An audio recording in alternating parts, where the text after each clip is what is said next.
కండక్టర్‌నేనండి. ఇదే డిపోలో వర్క్ చేస్తున్నాను. నేను కండక్టర్‌గా ఇదే డిపోలో వర్క్ చేస్తున్నాను. మా యాజమాన్యం మాకు సపోర్ట్ ఇవ్వట్లేదు అనేది మేము చాలా బాధపడుతున్నాం. యాజమాన్యంతో పాటు గవర్నమెంట్ కూడా మాకు సపోర్ట్ ఇవ్వట్లేదు. యథావిధిగా మేము ఎంత కష్టపడుతున్నాం అనేది ప్రతి ఒక్క పౌరునికి తెలుసు. వాళ్ళతో మాటలు పడుతున్నాము, తన్నులు పడుతున్నాము. ఒక్కొక్క డ్రైవర్ అన్న ఆడనే స్ట్రోక్ వచ్చి పడిపోయినా కూడా అప్పటికప్పుడు లేచి నా బస్సుని, నా పబ్లిక్‌ని కాపాడాలనే ఉద్దేశంతోని ఎంత దూరంగా భారంగా భరిస్తున్నా కూడా యాజమాన్యం నుంచి సపోర్ట్ లేదు. యథావిధిగా గవర్నమెంట్ నుంచి కూడా మాకు సపోర్ట్ ఇవ్వట్లేదు. ఈరోజు మేము ఇంత సమ్మెకు దిగిన కారణం కూడా అదే.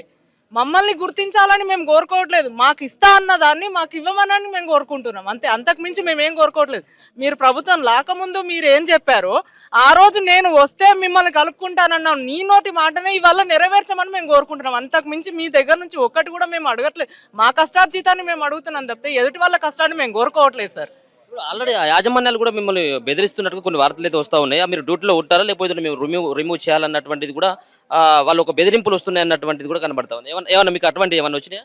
అన్ని బెదిరింపులు జరుగుతున్నాయి సార్. ఎన్ని బెదిరింపులు జరిగినా కూడా గత ప్రభుత్వం నుంచి కూడా బెదిరింపులు జరిగినాయి, తీసేస్తాము అన్నీ చెప్పారు. ఎవరు ఏం చేసినా కూడా ఇంత కష్టంతోని ఇంత కన్నీళ్లతోని మేము బయటికి వచ్చి భారంగా బతుకుతున్నాము అనేది ప్రతి ఒక్కరికి తెలిసిన విషయాన్ని కూడా కంప్లీట్గా చూస్తూ కూడా మమ్మల్ని తీసేస్తాము అన్న మాటకి ఎంతవరకు నిజం అనేది ప్రతి ఒక్కరికి తెలిసిన విషయమే. అది తీసేయడము అనేది జరగడం కుదరని పని. అది ఏ ప్రభుత్వం, ఎన్ని ప్రభుత్వాలు మారినాయో మీకు తెలుసు. మీడియా వాళ్ళ సపోర్ట్తోనే మేము బయటికి వస్తాము అనేది కూడా మాకు తెలుసు. దయచేసి మమ్మల్ని గుర్తించడము అనేది విషయం పక్కన పెట్టి పబ్లిక్ని ఎంత మనం కాపాడాలని నువ్వు ముందుకు వస్తున్నావో మమ్మల్ని కూడా అంతే కాపాడాలి. మేము కూడా మీ లెక్క ప్రజలమే కదా. మేమేం బయట పోయి బతుకుతలేం కదా. ఇదే తెలంగాణలో పుట్టినాం కదా. ఇదే తెలంగాణ కోసం కష్టపడ్డ వాళ్ళమే కదా. ఈ రోజు మేము కోరుకుంటేనే కదా నీ ప్రభుత్వం వచ్చింది ముందటికి. గత ప్రభుత్వం కూడా పోయింది కదా. ఇప్పుడు మీ ప్రభుత్వం ఎందుకు మాకు సపోర్ట్ ఇవ్వలేకపోతుంది? మీరు అన్న మాటను ఎందుకు నిలబెట్టుకోలేకపోతుంది? మాకు ఇప్పటికిప్పుడు ఇచ్చినా కూడా ఈ క్షణంలో మేము పోవడానికి రెడీగా ఉన్నాం.